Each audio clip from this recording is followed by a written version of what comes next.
Hey everybody, Timothy here for Sharp 11 Music. Today I wanted to talk about the importance of developing your own systems and how we can use that to make up something like this.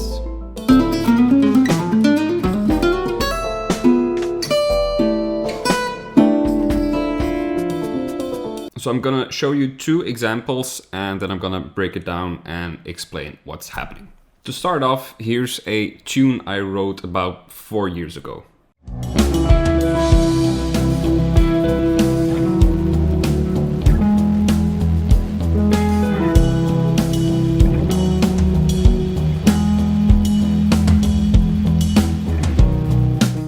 So the concept here is that it's basically all 5/2, but it's played with a backbeat. So the backbeat gives you something to grab onto. I love quintuplets, I love how they sound. I thought they were underused, so I wanted to really dive deep into them. But I also wanted people to be able to groove along, but somehow have this feeling that it's a little bit off or that something feels a little bit different. The point of all this is that I put a lot of thought in how I could take the concept of quintuplets and turn it into something musical.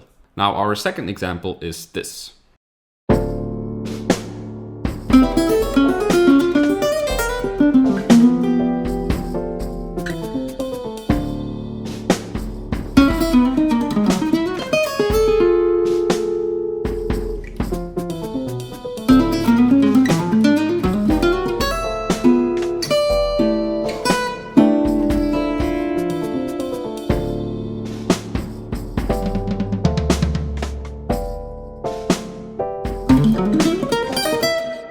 In this case, I used something that I like to call concept stacking.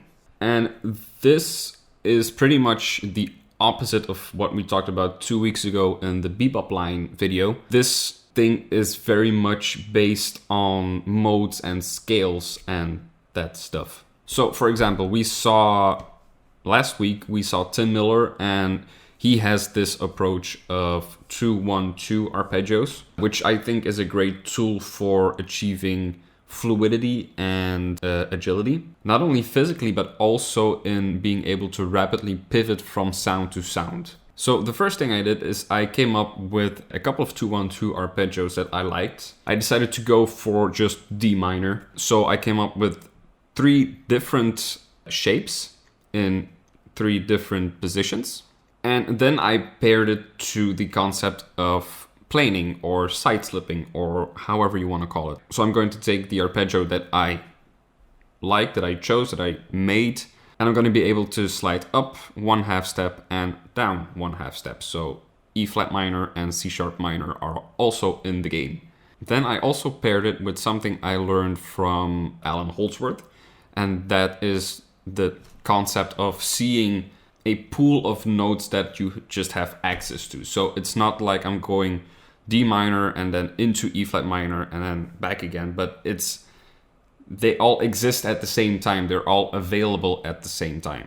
So that means I don't have to start an arpeggio in D minor and necessarily end in D minor before I can change into E flat minor. I can play a part of D minor and then switch midway to E flat minor for maybe one note and then go on my merry way again. And there's even another concept that I took. There's a lot of concepts here.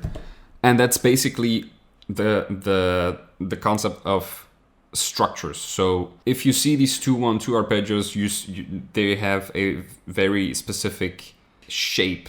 And I didn't take the entire 5-string or 6-string shape. I took a 2-string shape.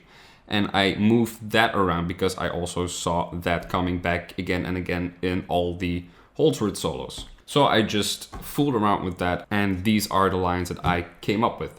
So basically, we have, in this way, we have all the 12 notes of the chromatic scale at our disposal, but because I've organized them and grouped them in different sonorities, so to speak, with the arpeggios and patterns, I always have a framework that makes sense to me. This is again the same deal as with my own tune before.